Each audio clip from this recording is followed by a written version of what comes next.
Okay, good afternoon, everyone. I think I'll go ahead and get started. This session will be recorded so that we can share this information with others later on in the, well, not, I guess later on, just whenever they want to view and watch the information. Um, One more person in there.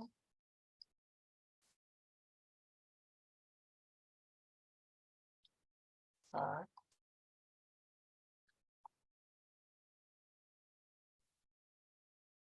Someone else come up in the waiting room.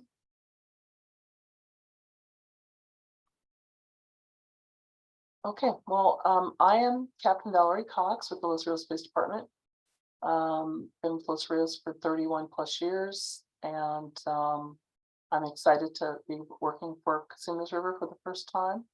So I hope to get to meet most of you folks in person at some point in time as I move around the campus and get to know where everyone's at and the locations and whatnot.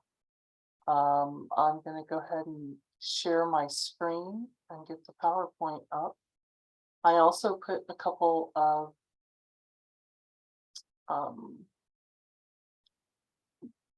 things into the chat room. We have a link to some of the latest FBI active shooter information. It's very detailed, a lot of good data if you're really interested in getting into the weeds on the various different events and number of victims and that type of thing. There's a lot of data there for you. And then I also put kind of like a quick reference for all the things we're going to talk about today, and a quick kind of like 2-sheet reference guide. And then I put a PDF of the lockdown frequently asked questions also in the chat.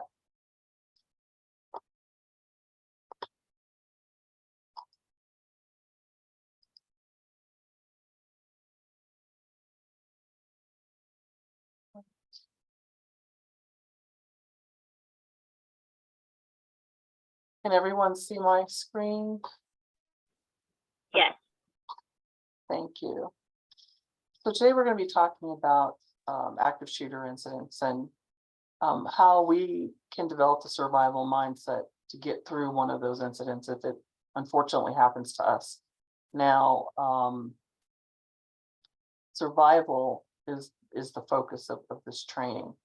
And the very fact that you're taking this training means that it's something that is, you've already started that process of developing the survival mindset just by being here today. So thank you for joining me. So we're gonna do active shooter. I always try to throw in some Wraith Guardian, and then hopefully we'll have time to get through some of the lockdown questions that you might have. And then just any other questions that you want to go through today.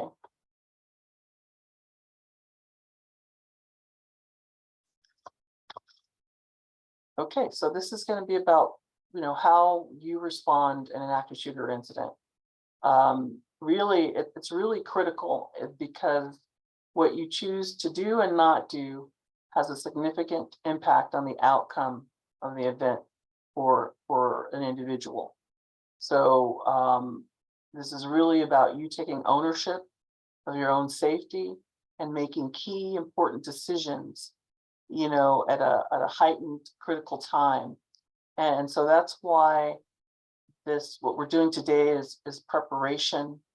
It'll allow us to have some rehearsal in our brains because we're going to be thinking back to our own workplaces, our homes. What do we do when we go into stores and shops?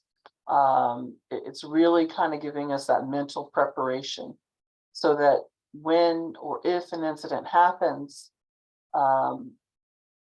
panic doesn't set in because we have prepared ourselves, we have rehearsed. And even if it's in our own, thinking about it in our own mind, that is valuable. But also actual rehearsal, like thinking about where you work and all the different exits and things like that. But we'll go into that a little bit more later on. So we've all done air travel, right? And the flight attendants come and they give us the air safety presentation. They tell us where the exit doors are. They tell us what to do when the oxygen mask comes down.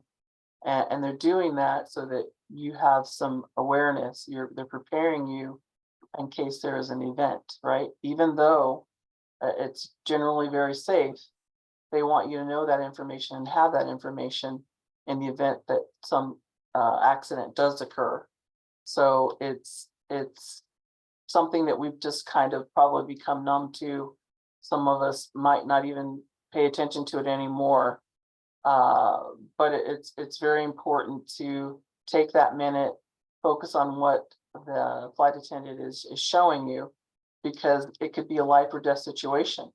If you're not aware of where your exits are in the plane, you might become confused and not be able to get out in a timely manner. So knowing where the exits are, even when you're outside of an airplane, you want to be looking at where am I? How do I get out of here if I need to? And this is everywhere. This is your grocery stores, restaurants, hotels. We need to be taking action and looking at where we can go. And sometimes when it may not even seem that obvious, like a grocery store, you just think, oh man, there's only wide open spaces here. But they have back storage rooms, they have exits to the parking lot, and those are things you need to be looking at as you're shopping, is to look and see, how do I get out of here if I need to? And is there a place for me to hide if I need to? So it's really about changing your mindset and looking at things in a different light from a survival perspective. Where can I go? Where can I hide? What resources are available to me? All those things are part of developing that survival mindset. And then, okay, extending that to where we work, right? How many of you actually think about, what are my alternate exits in my workplace? Or if I'm having a meeting somewhere different or on another campus or something, do I know how to get in and out of that facility safely? Have I taken a look to see what adjoining rooms are there, if there's anything? If you're working in an office or a classroom, how does the door lock? Does it need a key? Do you have a key? Do you know where the key is? Does it require an Allen wrench or something that's kind of off? And if so, where is that thing? Right? So it's about looking at our environments from a survivalist perspective. And I know, it's not ideal, right? It doesn't seem like that we'd want to have to do that all the time. But unfortunately, we are in a situation where we are today that it's critical that we do so, even though it's something that we don't want to have to, live in that.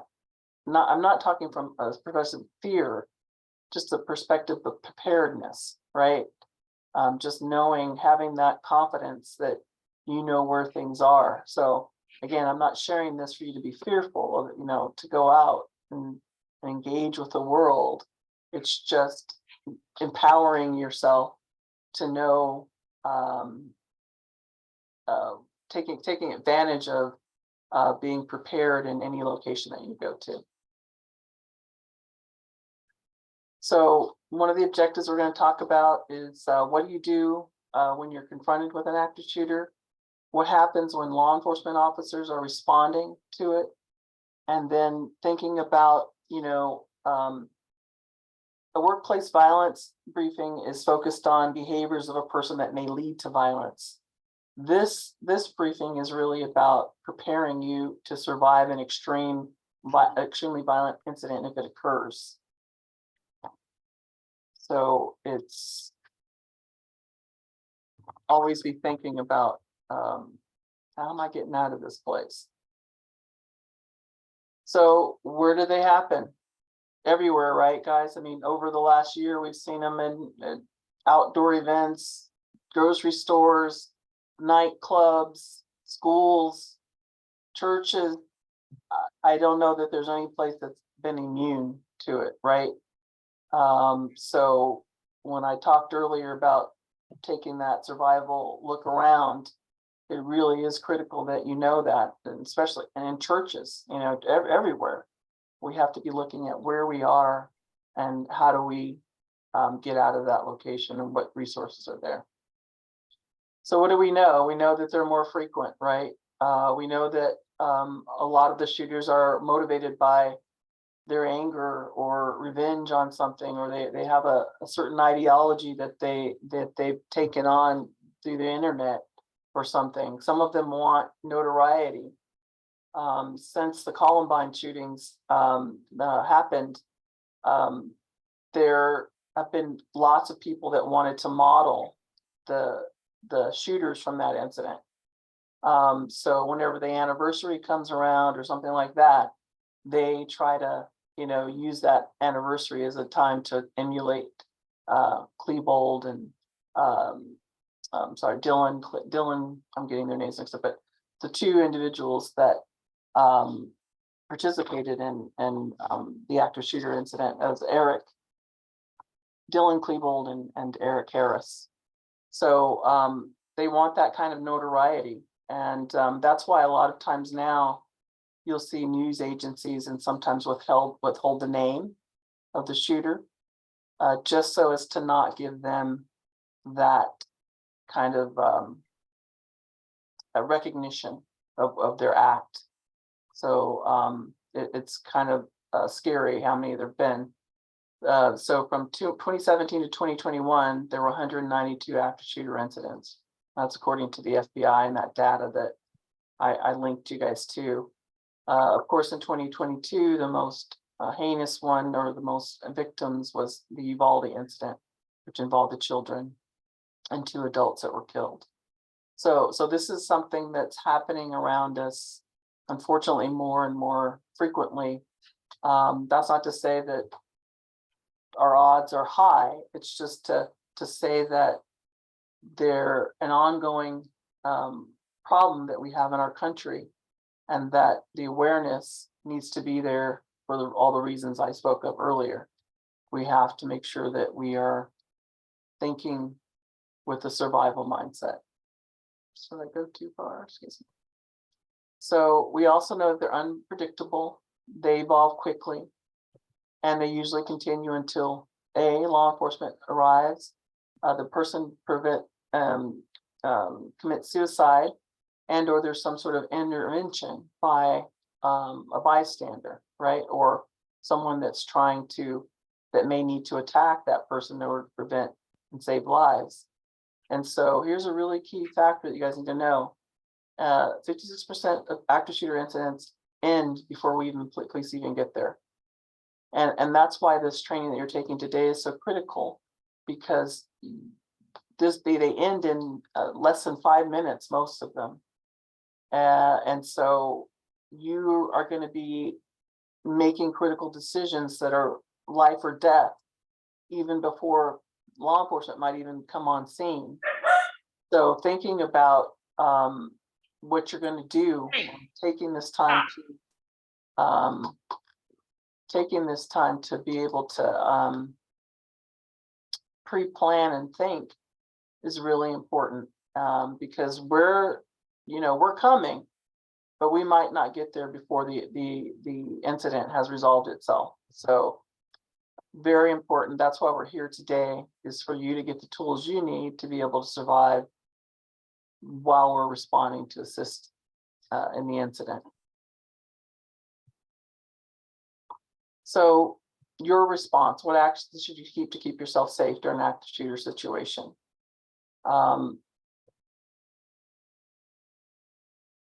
So here's what we're going to do. We're going to run, we're going to hide, we're going to take action and fight. And sometimes you might be doing more than one of those things at a given time, depending on where the shooter is. You know, you might have a period where you can run, but the shooter is getting closer, and you might need to then hide. If the shooter then gets to your area, you may need to fight in order to survive that interaction with the shooter. So everything is going to be, it's not like in order: run, then a hide, then a fight. it's really about what's the proximity of the killer. And the proximity of the killer is really going to dictate to you which one of those things are going to be most effective for you in the moment. So if you hear gunshots across the quad, you know, that's telling you you have a really good chance to run if you're on the opposite side, versus if you're, you know, right in the immediate area, you might need to hide out because you don't have time or space to run. And then if you're right up on the shooter, your only recourse may be to actually fight, to develop a plan with others that are around you to try and incapacitate the shooter. So we're going to be going over each one of those different actions. So run. Have an escape plan or route in mind. You don't want to get out of your hiding space and just kind of run nilly-willy, you know, out in the open, right? You want to take a look at what your areas of evacuation could be, and then make a plan to get across the canvas. I'm going to run down this walkway. I'm going to go out into the parking lot, and then, you know, I'm going to do whatever, right? So you're going to be trying to figure out what's the best route and then do it. You don't want to be trying to grab all your stuff, even though I know our stuff's very important to us, but your life is more important. So leave that stuff behind. If you can, if others are in your path and you can prevent them from going into an area where the shooter might be, you want to say, no, don't, you know, you're going to run, come with me. Don't go in that area. So you want to help others from getting into the area if possible. And then if there's someone that, you know, you hear the pop, pop, pop, and this person doesn't want to evacuate. Hello? I know that there was an email last week about the steps Oh, for it. Can we, But I can't remember what she said. Teresa, was that a question for me? Oh, I am so Okay. I'm so sorry. I forgot to mute. I'm so sorry. I'm so No. sorry. No worries at all. So again, we want to help others, right? I mean, because it's in our nature. We want to help people. But if you are aware of danger and you need to get out of the area and you have someone that's refusing to do so, or maybe they're just so afraid they won't move, and maybe they're frozen, you can try to do your best to get them to come along with you. But if they don't, you need to go. You need to protect yourself. You need to get out of the area. Okay. And as I said before, you want to try to warn people so that people don't come into the affected area. No, don't go this way. There's a shooter, and, you know, help them go the opposite direction like you're trying to do. So that's important. So it's also, we talked about, you know, being helpful. We want to try to help people, but don't try to move someone that's wounded. The best thing you can do is get out of the area closely, make a note of where that person is so that law enforcement and or medical personnel can then come back and assist them. And that might sound like it's callous or anything, but you don't want to make two victims. You don't want to have more folks down. And then, well, if you're trying to stay there, you want to try to let people know where the person is, and try to get medical emergency folks to get there as soon as possible. So you also want to keep your hands visible. And does anyone have an idea about why that's important? Can anyone say why? Is you don't want to be mistaken for a shooter. Correct. So for law enforcement, when we see hands that are up, we can see that there's no weapons involved. And so it's very important to keep your hands up and follow instructions. And if you can get to a place where you can call the police, you know, or, you know, call 911 when you're safe. And that sounds a little strange because didn't I just see the place? Oh, because they're probably telling you to move along. But if you might have some information that might be pertinent to the response, to the responding officers. Like sometimes they will change their clothing or pick up other weapons or somehow change their appearance or something. So Or you might know exactly where they were at. So you can give the responding officers a more detailed location. So go ahead and call us and let us know that additional information when you're safe.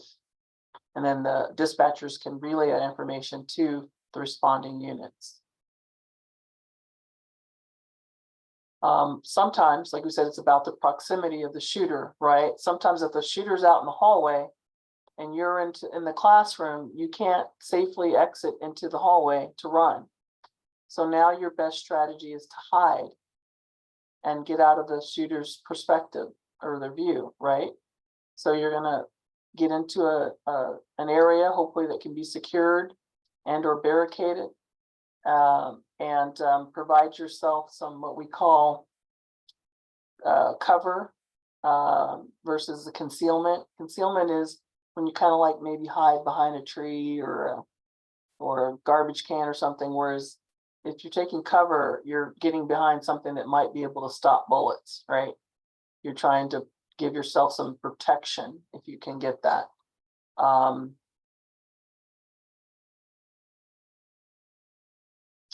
And then, you know, you want, if you can at all possible, you want to be able to give yourself some options. So like, for example, I don't know if you guys remember the nightclub shooting that happened.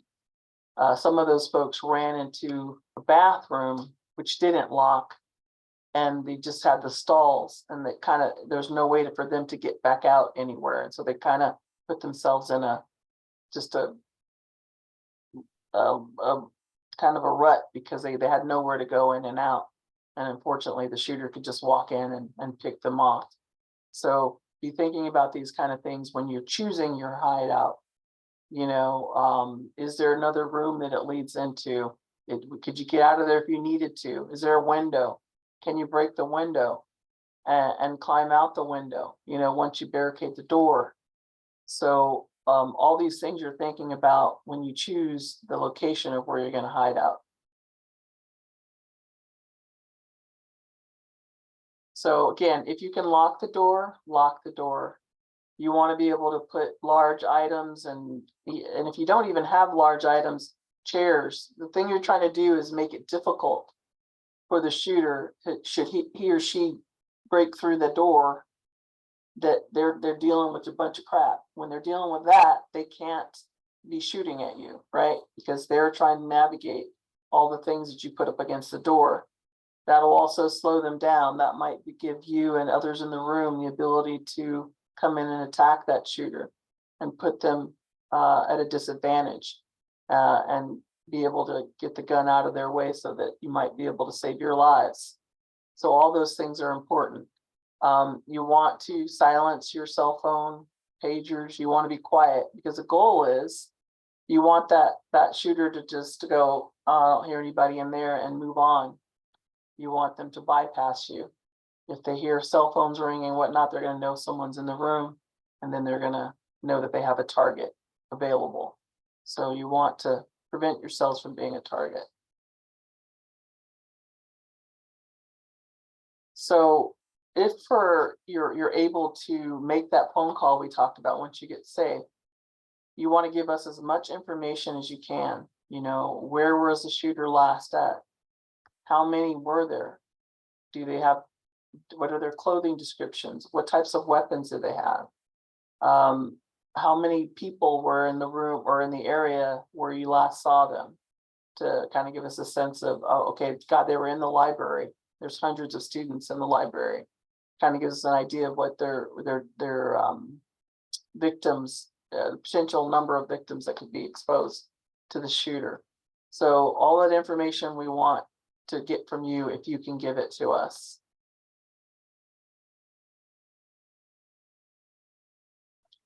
And finally, like I said, if you get in a situation where the proximity to the shooter is right on you, you may have no other choice but to fight. Fighting may be your only option. And so what do you do with that? You fight with whatever you can get your hands on. Phones, books, fire extinguishers, you name it, it becomes an improvised weapon for you if need be. And you have to commit to your actions, right? Because this person is going to kill you. So you can't get worried about whether or not you're going to hurt this person, because you have to survive this incident. And so the goal is to incapacitate this person so that they can't have that weapon in their hands, so that they can't shoot you and others. So, you know, and something to think about with this is that it's possible that you could know the individual, right? It could be a student that you've worked with, and that makes it a little bit more challenging, right? Because they say, I know Katrina, I know her. How could I, you know, hit her? You know, but remember, they're coming to hurt and kill you. So you have to be able to fight back as aggressively as you can.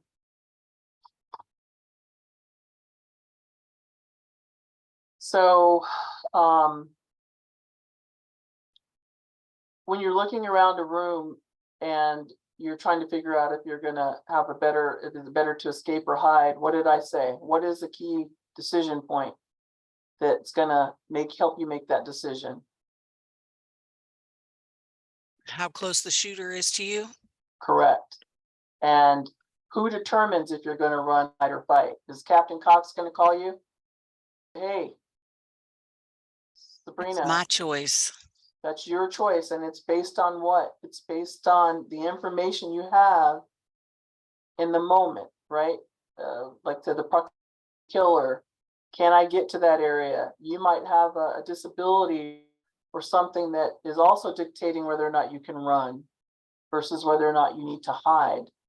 But you're making that decision, and you're taking ownership of your safety in that moment. And then what we talked about, the proximity of the shooter. So that's going to make a big difference of which of these decisions that you're going to make. Only you can make those decisions. I can't make them for you. You're dealing with the stimulus that you have in that moment.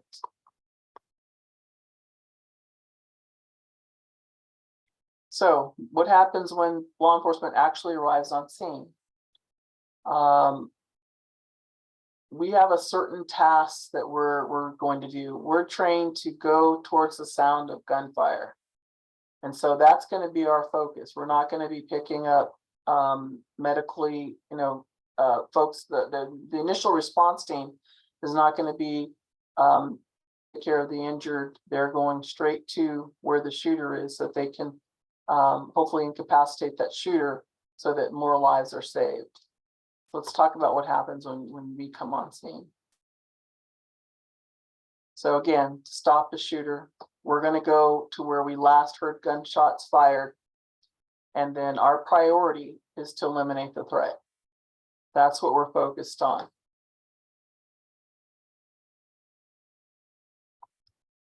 So we're going to look a lot of different ways. I know one of the things that when we had a response to CRC, some questions I got were there might have been 7 or 8 different agencies that responded to that day when we had we thought there was a shooter. So it may not be me. It's like, where's Captain Cox? It may be folks that you've never seen before, wearing all different types of uniforms.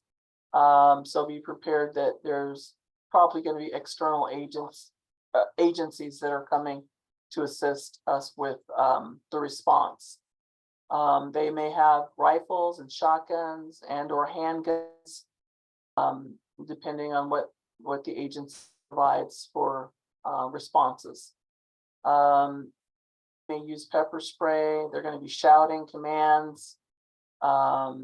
If we see someone that's coming toward you, the shooter, you have to push you out of the way, but that's our own safety, not because we're trying to be excessively aggressive.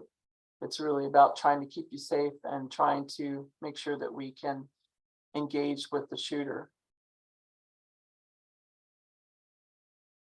So it's important to remain calm.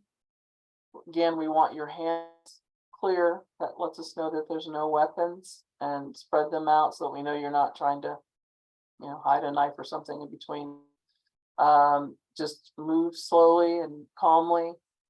Even though I know that's probably gonna be hard to do in a situation like that. Stay calm, no yelling or screaming. And then proceed in the direction where the officers are telling you to go. Or from the area where they're entering, because you know that that's a clear area because we've just come through there. So you want to head out that same direction. So once the area is controlled by law enforcement, the goal is to get the situation under control. And then we're going to be looking for witnesses, and we're going to be trying to get as many of those witnesses identified as possible, and then also questioned before in anyone's released from the scene, because it's going to be important for evidentiary reasons later on in the process.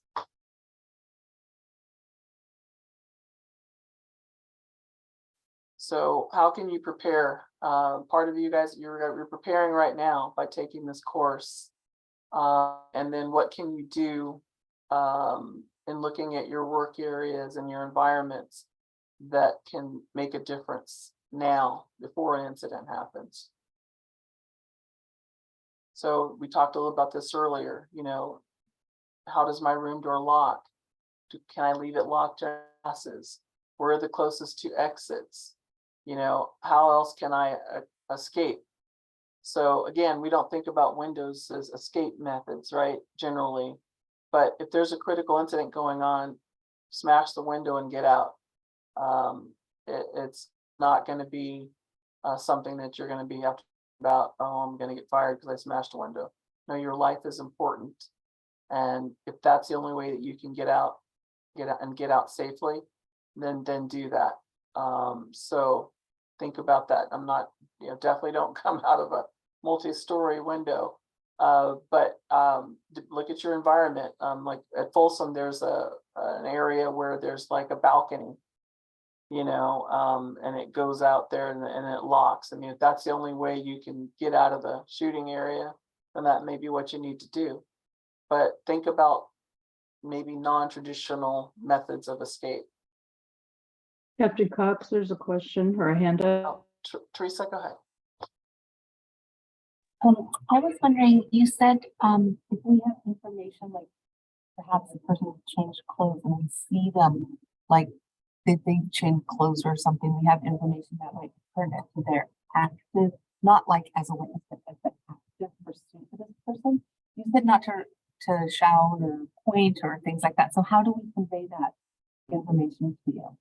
And I'm sorry if I Yeah, missed it. yeah, you kind of came in and out, but I think I understood you. So you just what you do is like just let the officer know that I have information about the shooter. Just say I have Okay. information about the shooter, and or when you get to a location where you can actually call dispatch, Okay. you can call that information into dispatch and give the last known location and description, so that they can share that information with the officers via radio.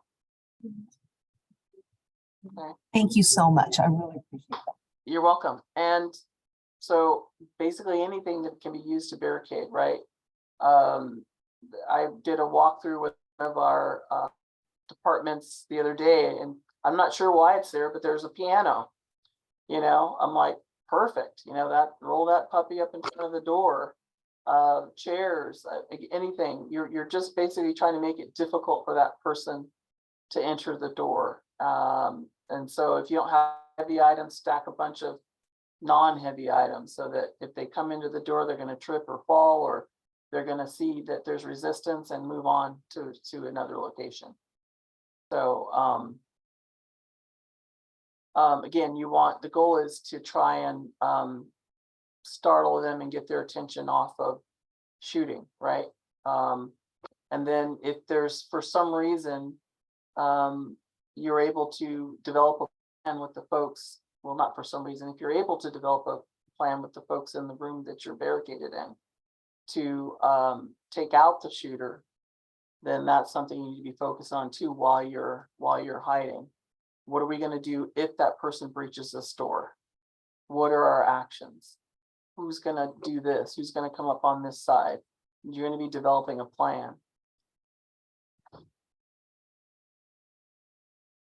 So again, I was going to say something about that too, because I work in an office that has a I guess you want to call it a roll-up desk, not a roll-up desk, but a roll-up window.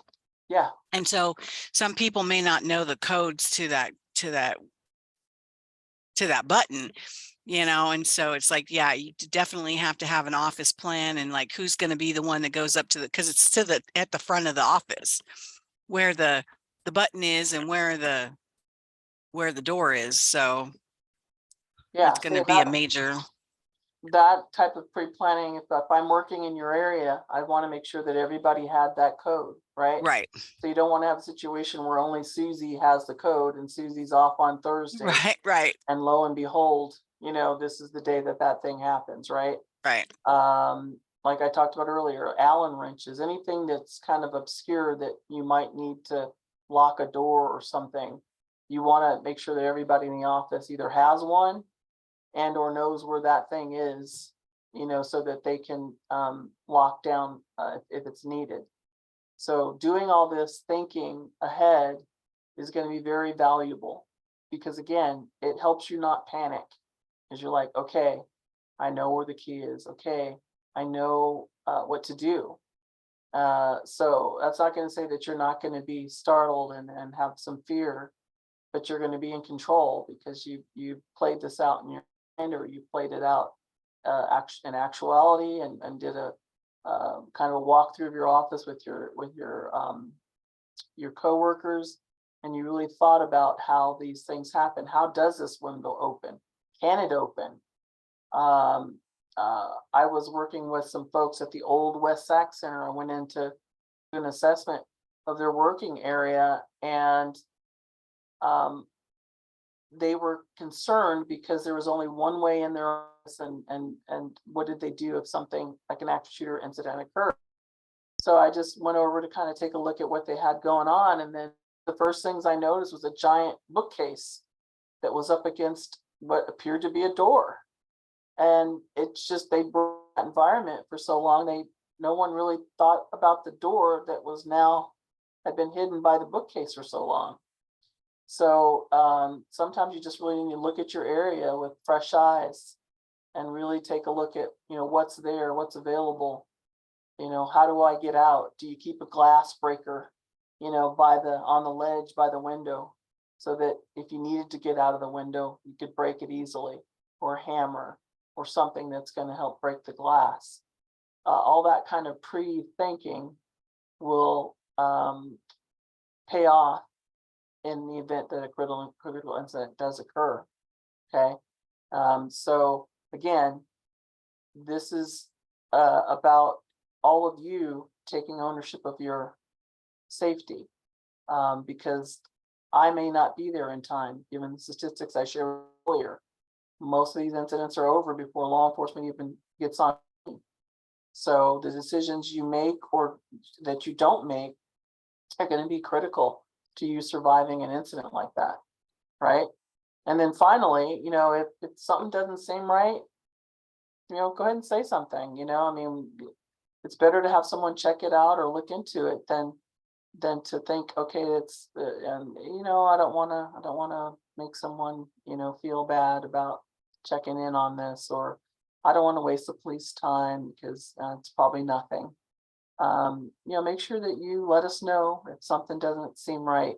Usually your instincts are very good, and you need to value those instincts and listen to them. So always think about.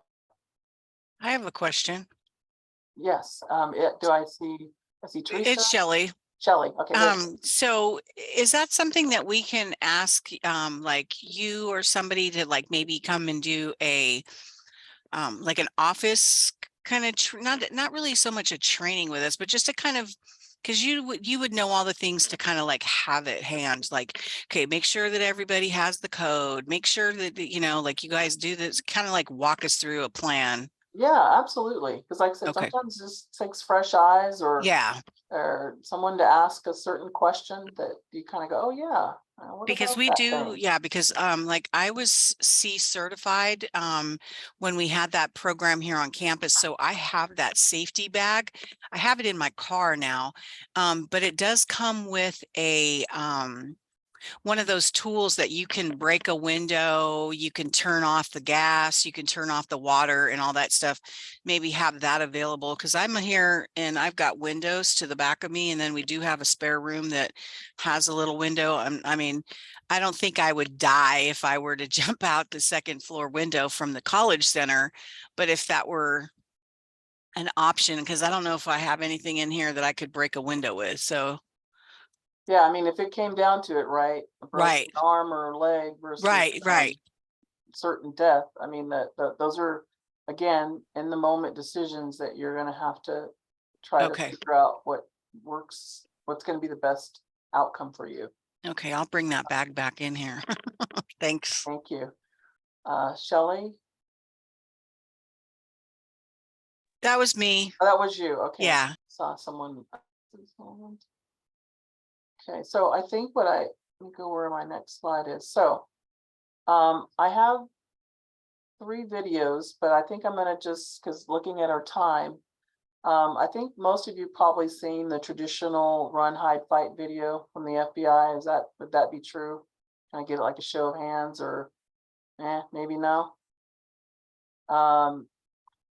I'll tell you what, Valerie, you can do until 2:30. There's not another offering until 2:30. If you go a little over, it's fine. okay, perfect. And the reason I show the 3 is that it kind of puts together all the things that we talked about. But one is kind of looking at more open spaces, and then the other one is looking at a non-traditional place, like it's not necessarily your place of work, but it has a kind of a different perspective, which I like. So I'm going to go ahead and play those videos. Shouldn't take any more than maybe 7 or 8 minutes. But we'll go ahead and do the first one. Oh, and also, this is a great opportunity. It is showing shooting, and there's some violence in it. So if it makes you uncomfortable, then this is an opportunity. Maybe you go take a break or something, because I don't want anyone to feel uncomfortable by what they're seeing.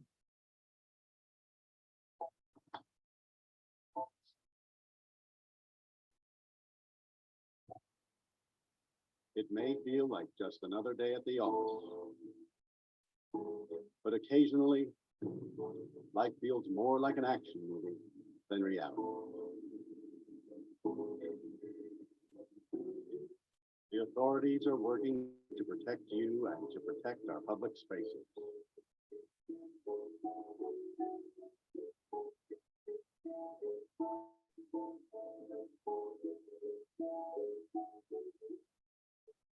Sometimes bad people do bad things.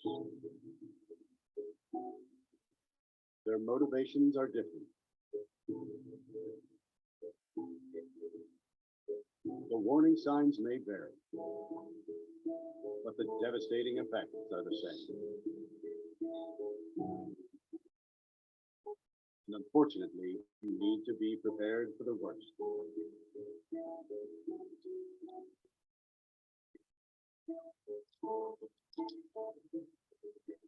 Captain Cox, we don't see video, only audio.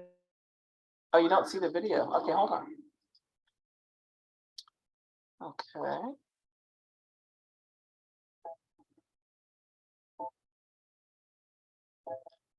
See what's going on. It may feel like just another day at the office. What we see right now is just on the slide that you're presenting, it's completely black. Like, so maybe if it's a link, we might want, Let me oh, try I can, that. Now that's a bummer, because it's showing it's playing. yeah, I can see the outline of like the media controller, like the play button, but we can't see the video itself. Let's see if I push it in that. Oh, there, we can see it See now. it now? Okay, I just gotta put it in the Thank other- you. It may feel like just another day at the office. But occasionally, life feels more like an action movie than reality.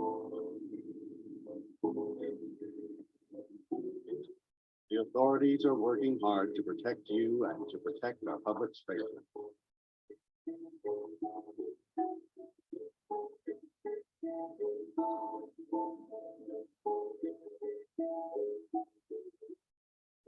But sometimes bad people do bad things. Their motivations are different. The warning signs may vary, but the devastating effects are the same. And unfortunately, you need to be prepared for the worst.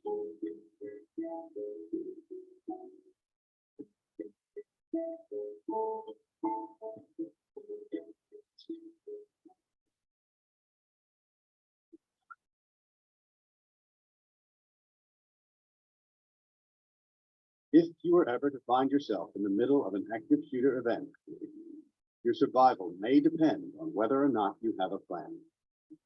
The plan doesn't have to be complicated. There are 3 things you could do that make a difference: run, hide, or fight. First and foremost, if you can get out, do. Always try and escape or evacuate, even when others insist on staying. Encourage others to leave with you, but don't let them slow you down with indecision. Remember what's important, you, not your stuff. Leave your belongings behind and try to find a way to get out safely. Trying to get yourself out of harm's way needs to be your #1 priority. Once you are out of the line of fire, try to prevent others from walking into the danger zone and call 911.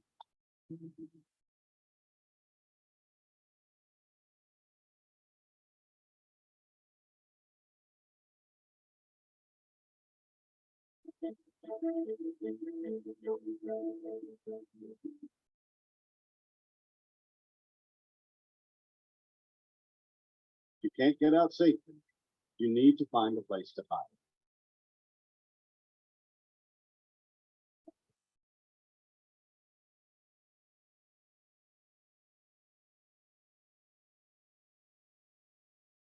Act quickly and quietly. Try to secure your hiding place the best you can. Turn out lights, and if possible, remember to lock doors.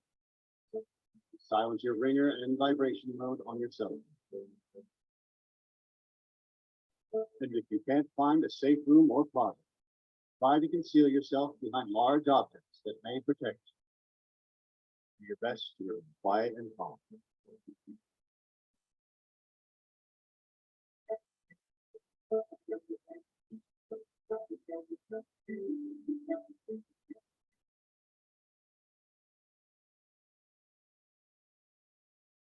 The last resort, if your life is at risk, whether you are alone or working together as a group, fight. Act with aggression. Improvise weapons. Disarm. And commit to taking the shooter down, no matter what.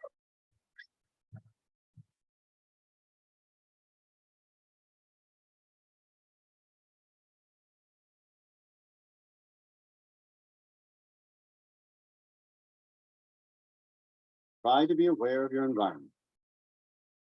Always have an exit plan.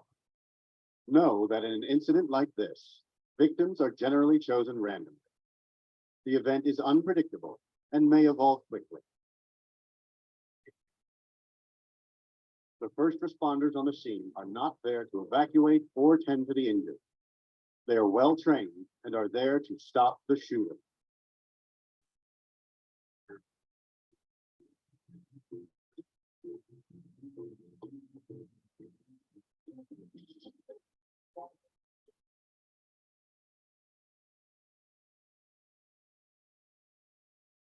Your actions can make a difference for your safety and survival. Be aware and be prepared. And if you find yourself facing an active shooter, there are 3 key things you need to remember to survive.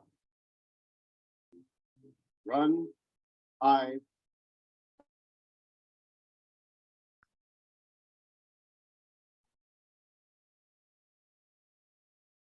That's the first one. So I need to play it. Most active shooter events. Can you guys see that video? Over 35% end in less than 2. They're rare, but they happen. When attending a mass gathering, scan for escape routes and other places that might provide protection. Pre-planning will shorten your reaction time and help overcome the tendency to freeze. Survival is tied to action.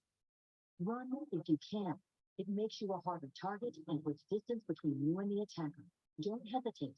Seconds matter. If running is too risky, hide in a secure place. Lock or barricade yourself in. Turn off the lights and silence. Then plan an attack strategy in case the shooter enters. Fighting is always your last resort, but if you must, empower yourself. Find something to use as a weapon and don't fight fair. First responders will be on the scene within minutes. Until then, it's up to you. The FBI.gov/survive to learn. That one was kind of like the mini version, but what I liked about this one is showing like a more an open space, like it could be a lecture hall or like a church, but you know, those same principles apply. Run, hide. Even in an open space like this, there's areas, there's doors, there's exits, there's places that you can try to hide or get out of that area. One more.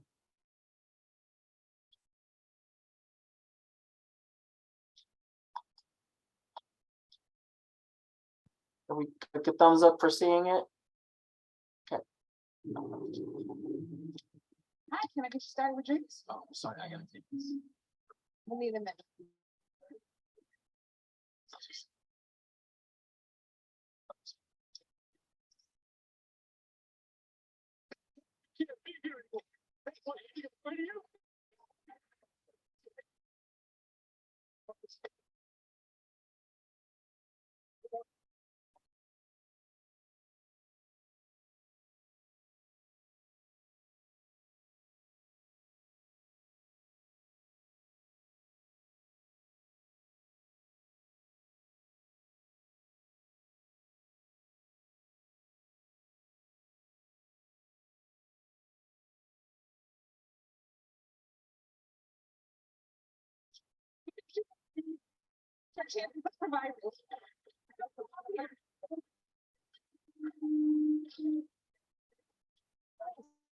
By the bar, blue jeans, black shirt.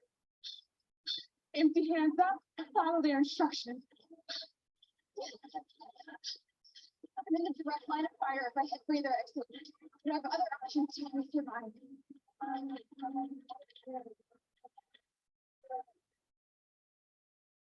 Come on, in here. Go. Barricade the door.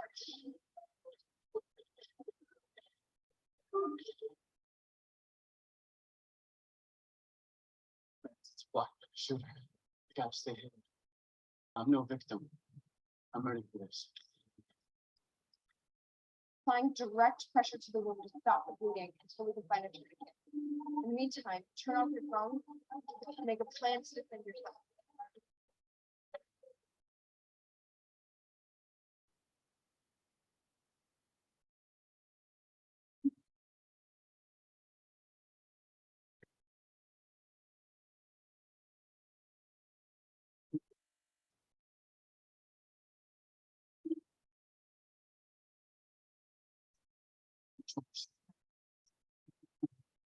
Into his arms. Martin will go for the help.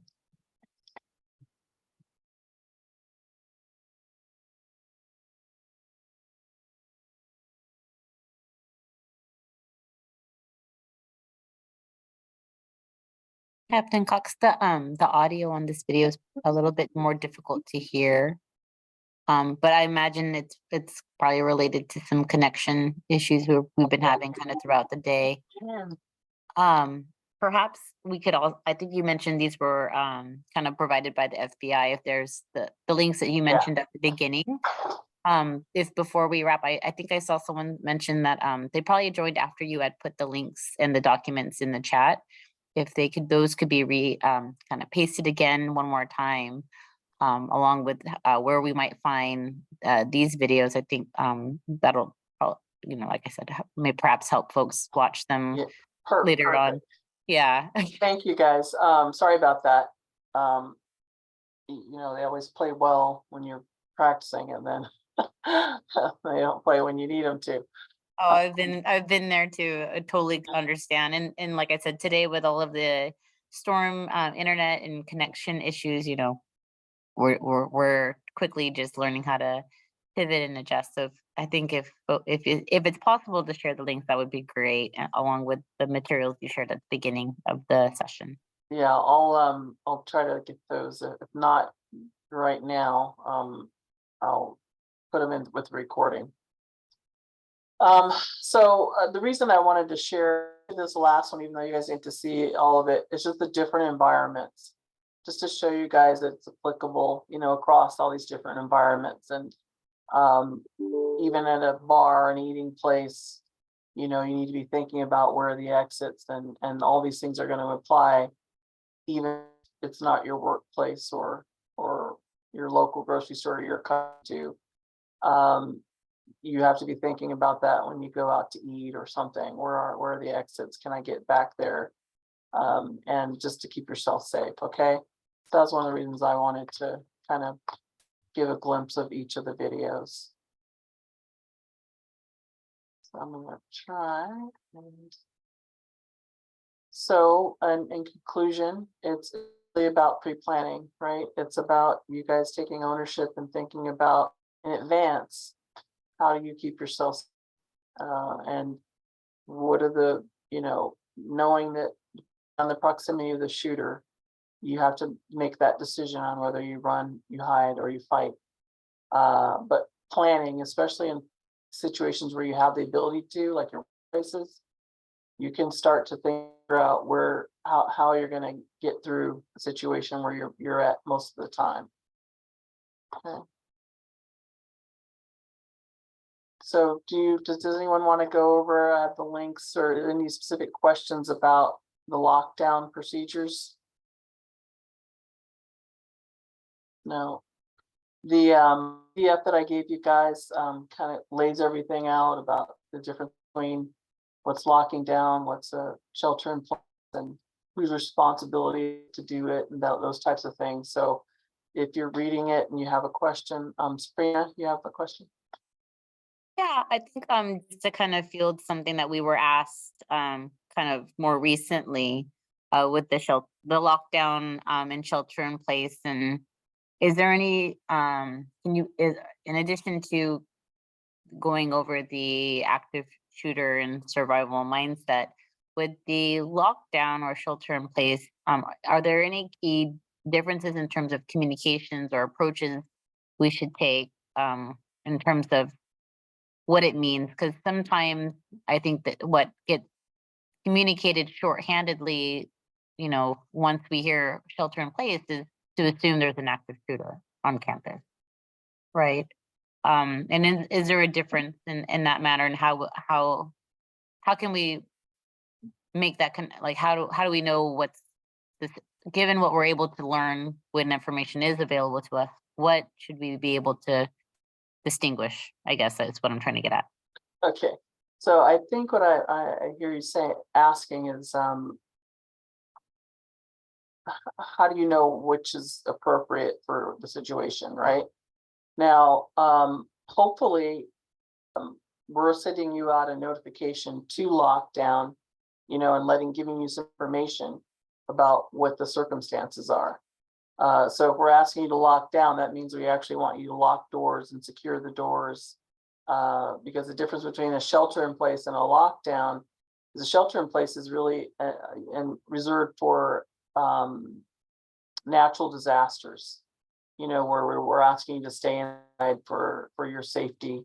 In those situations, you're not necessarily need to lock everything down. We're just trying to, have you maybe put if it's an air type of incident, then we want you to kind of stay in place and put, some materials around the exit doors and things like that to keep potentially harmful chemicals from coming in.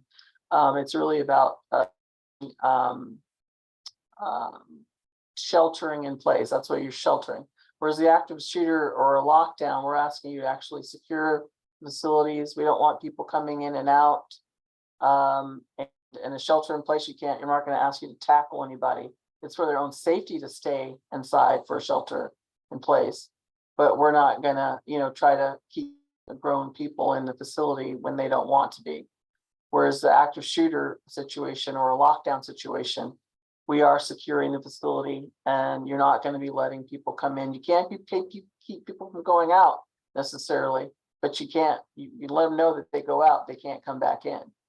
So it's really based on the nature of the emergency.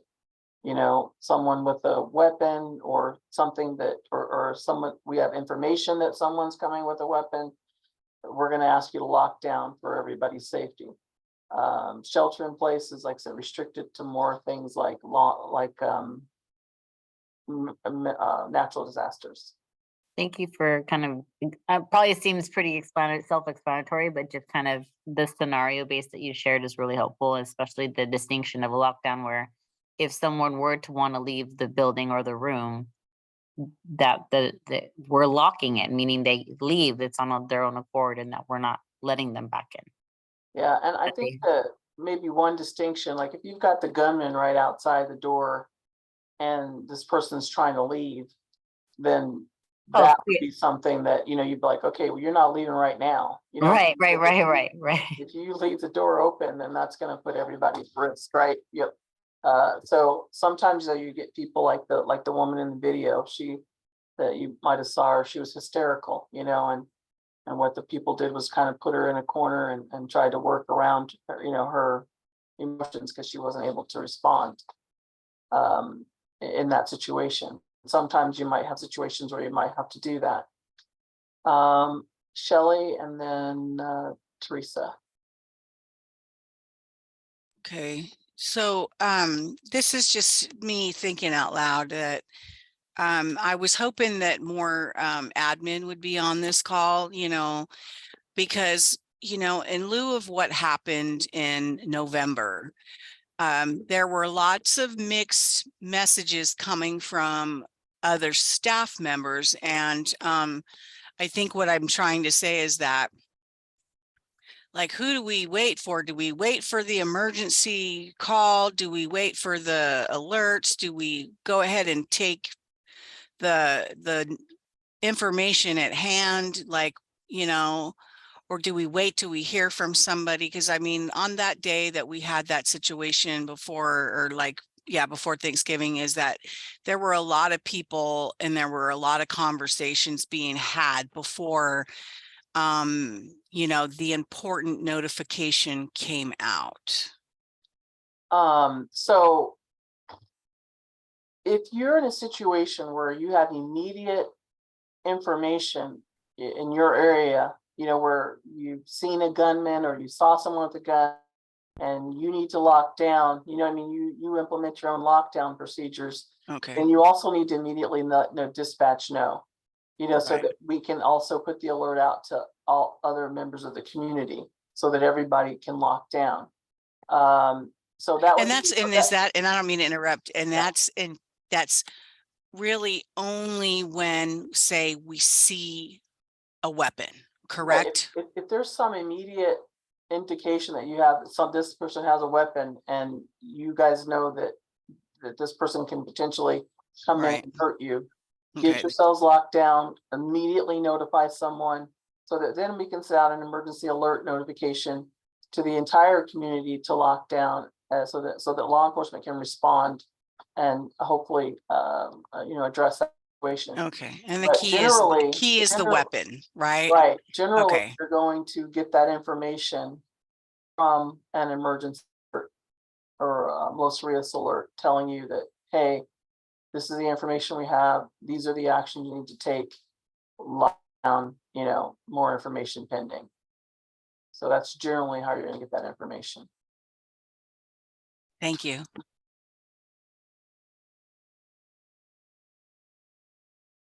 Teresa, I see your hand. And I was curious, about like, if somebody's wounded, like, um, as- if we, if we're not able to escape and we're supposed to hide, it's it not to move somebody that's wounded, but what if we see somebody that's wounded that's like, they're asking for help, you know, and they're out in the open, can we move them to a more sheltered area or?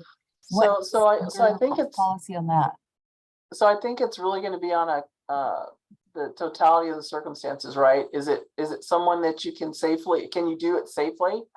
You know, can you get that person and help move along to a safer spot where you can safely provide first aid?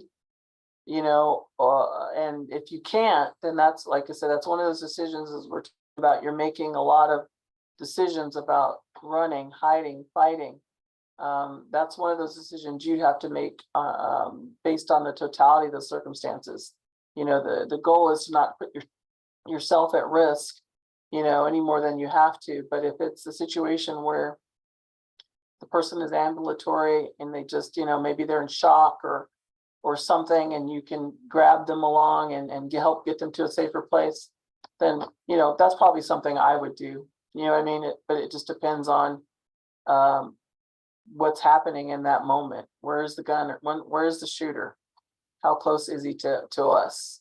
And do you have the time to do that? Yeah, because I was thinking, you know, if I'm sheltering, if I have to hide and there's somebody that's out in the walkway or something that's bleeding, that needs somebody to press on their wound, or because that's what they were saying, right? If there's like bleeding, you put pressure on it till help comes and. Yeah, everything comes with risk, right? You know, I mean, Right. it could be the shooter. You don't know, but you're taking all the information points that you have in that moment to make that decision. And the best thing to do if somebody is shot is to put pressure on that wound. Right, you want to kind of Okay. try to stop the bleeding as much as you can, and Okay. as the young woman in the video said, if there's a situation where you can put a tourniquet or something on to help stop the bleeding, Okay. then that's something you should try to do to help save lives. Okay. Thank you so much. I have one last question. So Sure. this is in regards to like a situation, and if and I saw in the video that said that, you know, make sure you have your hands raised and this is my question comes down to like witnesses. When is the proper time to, because I know that there's a lot of chaos going on and, you know, and all this going on. When do you say approach the officers and say, look, I have some information I would like to share with you? Is that a proper chance? Is that something that we can do? Probably preferably, you know, is if you can call dispatch and let them know that information. Okay. But if you're outside and you're near what we call the command post or somewhere where you know those officers aren't actually responding to the actual incident in real time, then you can probably share that information at that point. Okay.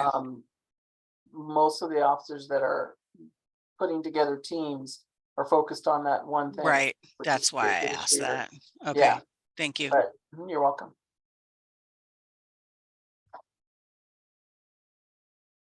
Okay, I do not see more hands. Help me out here, folks, if you see something. All right, well, if there are no other questions, I want to thank you guys for taking the time to be thinking about this. It's just unfortunately very important in our society now to be thinking about how we protect ourselves when we're out in public spaces. So What about, excuse me, what about the Rave Guardian app? oh yeah, I always try to throw that in because it's another tool. Let me get that up. That I recommend. Can you see that? Yes. So it's another tool that has a lot of resources on it that I always recommend if you haven't downloaded the Rave Guardian app. It has a lot of features, but the ones that I really like is that you can receive the notifications through that app. You can also text see this texting feature here. If you're like in that locked room and you could actually text information to the dispatcher and be having a texting dialogue, so you don't actually have to give away your hiding place or by speaking or sharing information. And then you can also call us through the app. So you don't remember the number, but you can pull up the app and push that button that says call Los Rios PD, and that'll get to the dispatcher. And then you can provide that information about the shooter, how many, what are they wearing, what kinds of guns do they have, any sort of pertinent information that'll help make the response more effective. Then the other great thing that I like on it is your emergency information is on the app. So you've got, you know, what do I do if there's an active shooter? What do I do if there's suspicious person or activity? You can click on those and it'll give you instructions on what to do. So it's just a valuable resource. There's a safety timer. If you allow it to give your location, we could actually track you from walking from your office to your car, you know, those types of things, and we know that you're there. So just extra resources for contacting us. Also gives you all a lot of directory information about what's happening on campus. Leave Advocate, Title IX, Equity, safety, all the safety resources I mentioned earlier. And then how you get it is you download it from either the Google Play Store or the App Store, and put it on your phone, and then you have that extra resource, and do Ernie, and then using the e-phones, and just to add another layer of how you can reach us if you need to. So question about the texting feature. Mhm. I understand how useful that would be during a situation, but if we're just wanting to get a hold of dispatch to report something that's going on, is it better for us to call in? No, you can use that feature, you know, I know, At any time. especially some of us don't like talking on the phone. So yeah, text that information into dispatch and it's just as good as calling. Okay, great. Mhm. All right, well, thank you guys for holding over with me. I appreciate you sharing that additional time. Please go enjoy the rest of your day, and thank you for attending today. Again, Thank thank you, you Captain so Cox. much, Captain Cox. We really appreciate your time today. All right, thank you guys. You guys have a great evening. Likewise, take care, everyone.